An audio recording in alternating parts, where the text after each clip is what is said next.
Hello friend, subscribe to my channel Free Flakes and press the bell icon to never miss a new update of Free Flakes.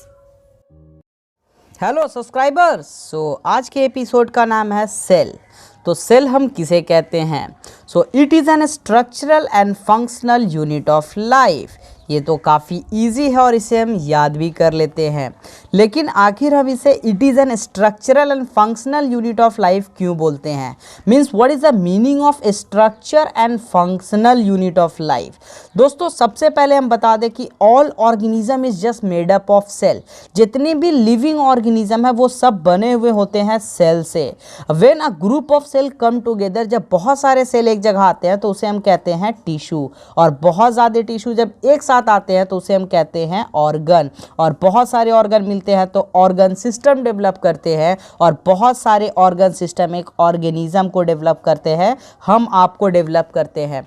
Now यहाँ पर हमने क्या सीखा कि organ, बहुत सारे ऑर्गन सिस्टम से ऑर्गेनिज्म बना है, और बहुत सारे ऑर्गन से एक ऑर्गन सिस्टम बना है, और बहुत सारे टिश्यू से एक ऑर्गन बना, और बहुत सारे सेल से एक टिश्यू बना है। इनडायरेक्टली हम कह सकते हैं कि जितने भी ऑर्गेनिज्म हैं वो सब के सब सेल से बने हुए हैं, इसीलिए हम कहते हैं all organism is just made up of cell.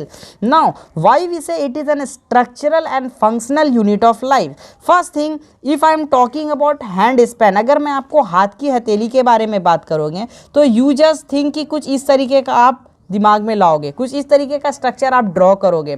इससे अच्छा भी कर सकते हो। मीन्स माई पॉइंट इज कि if I am talking about a hand span then you are not suppose to draw the diagram like this.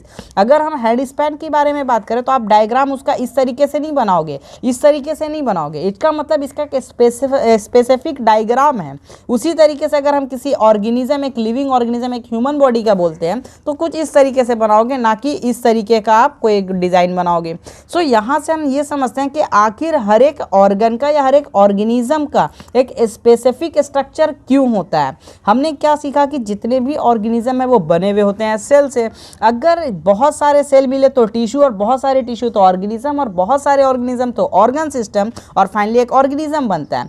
तो अगर मान लो यहाँ पर 1 2 3 4 5 6 7 8 सेल एक जगह पे रखे हुए हैं, तो ये जो सेल है, ये सेल के वजह से एक ऑर्गन या टिश्यू बनेगा। तो ये टिश्यू का डिज़ाइन कुछ ऐसा होगा, और ऐसी बहुत सारे टिश्यू मिलके एक ऑर्गन बनाएंगे, बहुत सारे ऐसे ऑर्गन मिलकर के एक ऑर्गन सिस्टम, एंड फाइनली एक ऑर्गेनिज्म को डेवलप कर देंगे।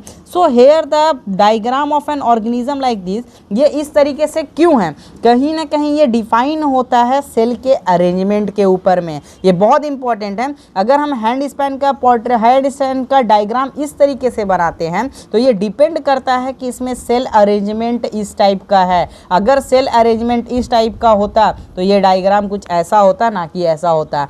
यहाँ पर एक चीज़ हमें क्लियर समझ आती है कि हमारे बॉडी में किसी भी लिविंग ऑर्गेनिज्म का जो स्ट्रक्चर है वो सिर्फ और सिर्फ डिपेंड करता है अरेंजमेंट ऑफ सेल पे। किस पे? Arrangement of cell. नो, इसके बाद और हम लोग ये समझते हैं कि अरेंजमेंट ऑफ सेल से स्ट्रक्चर मिला। Now what is the meaning of functional? यहाँ तो हम समझ गए हैं स्ट्रक्चर का मीनिंग क्या होता है, फंक्शन का मीनिंग क्या होता है। Basically function here refer as action. इसे हम एक्शन के तौर पे समझते हैं, और एक्शन 2 तरीके के होते हैं। One is called voluntary action and second one is called involuntary action. ठीक है, स्पेलिंग में थोड़ा एरर हो सकता है, मैनेज कर लीजिएगा। What is voluntary action? Those action which is in our control. Basically बहुत सारे एक्शन होते हैं जो आपके कंट्रोल में होते हैं। जैसे अभी मेरा हाथ कहाँ पर मूव करेगा, ये मेरे कंट्रोल में है। आपको किस डायरेक्शन में जाना है, कैसे रनिंग करना है, ये आपके कंट्रोल में है। तो उस मूवमेंट को हम कहते हैं वॉलेंट्री मूवमेंट, और इनवॉलेंट्री बोलते हैं जो आपके कंट्रोल में नहीं है, not in your control, not in your control.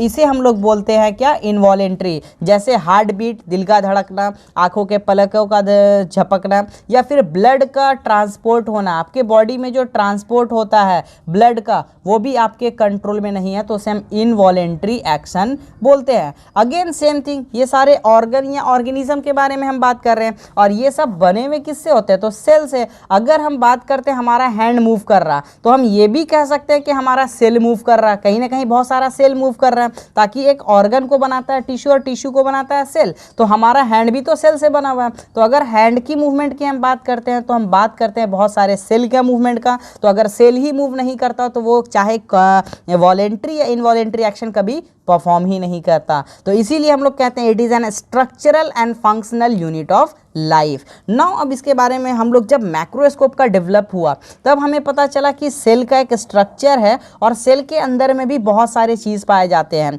Cell के बीच में जिसे हम लोग ब्रेन ऑफ द सेल बोलते हैं उसे हम कहते हैं न्यूक्लियस। क्या कहते हैं? इसके अंदर में न्यूक्लियस पाए जाते हैं। फिर फर्दर स्टडी हुआ तो इसके बारे में और भी बहुत सारी चीज़ पता चले और इसके अंदर और भी बहुत सारे ऑर्गेनेल्स थे। The member of cell is called cell organelles. इसके अंदर में बहुत सारे ऑर्गेनेल्स भी थे जिसे हम लोग बोलते थे सेल ऑर्गेनेल्स। देखो सेल ऑर्गेनेल्स क्या होता है? Basically the member of cell. इसके अंदर में एक लिक्विड था जिसमें ये सारे चीज फ्लोट करते थे, तैरते थे। इसे हम लोग कहते हैं साइटोप्लाज्म। क्या? साइटोप्लाज्म। सो इस सब के बारे में डिस्कस हम आगे बहुत अच्छे से करने वाले हैं। फिलहाल समझते हैं ये है क्या। तो ये जो सेल ऑर्गेनेल्स है या साइटोप्लाज्म है या न्यूक्लियस है, इसके बेसिक पर हमें ये पता चला कि यहाँ पर दो टाइप के सेल होते हैं। एक होता है प्रोकैरियोटिक और second one is called eukaryotic. So what is the basic difference in between prokaryotic and eukaryotic? So prokaryotic हम उसे कहते हैं, जैसे ये सेल है तो ये एक ऑर्गेनेल्स है।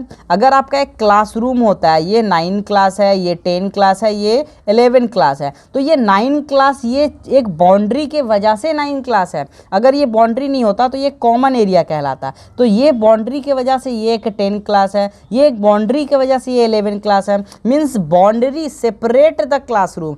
सेम एज इट इज अगर कोई सेल में ये ऑर्गेनेल्स के ऊपर एक लेयर हो, एक कवरिंग हो, एक इन्वेलप हो, तो ये इसे सेपरेट कर देगा। तो जब भी किसी भी सेल के ऑर्गेनेल्स के ऊपर इन्वेलप हो, मतलब ऑर्गेनेल्स कवर्ड हो, तो उसे हम लोग कहते हैं यूकैरियोटिक। ध्यान से सुनिएगा, जब भी किसी भी सेल के ऑर्गेनेल्स कवर्ड हो, मीन्स उसके ऊपर इन्वेलप लगा हुआ हो, तो उसे हम लोग क्या बोलते हैं?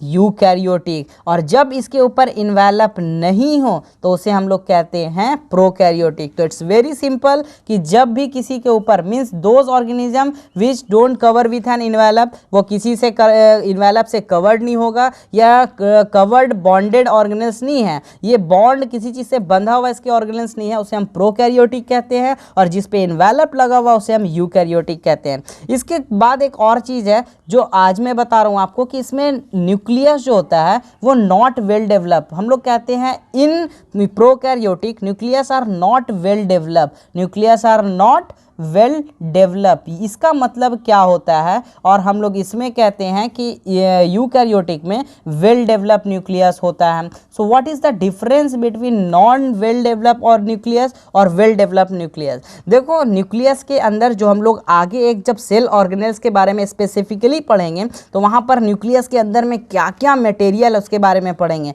सो सिंपली आप समझिएगा कि न्यूक्लियस के अंदर में डीएनए होता है, क्रोमोसोम्स होते हैं, ये सारे मटेरियल न्यूक्लियस के अंदर है, न्यूक्लियोलस होते हैं। सो बहुत सारे चीज न्यूक्लियस के अंदर है। अगर हमने कहा कि प्रोकैरियोटिक उसे कहते हैं जो कवर ना हो, नो इन्वेलप, तो मान लो ये इन्वेलप रहेगा ही नहीं तो ये डीएनए इधर फ्लोट कर रहा, क्रोमोसोम इधर फ्लोट कर रहा, मीन्स जो डीएनए न्यूक्लियस के अंदर का मटेरियल है वो पूरी तरीके से साइटोप्लाज्म में तैरता रहेगा। एक स्पेसिफिक रीजन नहीं होता कि ये न्यूक्लियस है। मान लो न्यूक्लियस मतलब डीएनए यहाँ पहुँचा हुआ है या यहाँ पहुँचा हुआ है या यहाँ पहुँचा हुआ है। सो दैट्स वाई वी से कि इसके अंदर not well develop in nucleus होता है। लेकिन इन यूकैरियोटिक ताकि ये बॉन्ड होता है, कवर होता है, तो जितने भी न्यूक्लियस के मटेरियल है सब न्यूक्लियस के अंदर होते हैं। तो आज के एपिसोड में इतना ही। मिलते हैं नेक्स्ट एपिसोड में जहां हम बात करेंगे सेल ऑर्गेनेल्स के बारे में जो काफ़ी इंटरेस्टिंग होने वाला है। तो स्टे विद फ्री फ्लेक्स। मिलते हैं नेक्स्ट वीडियो में।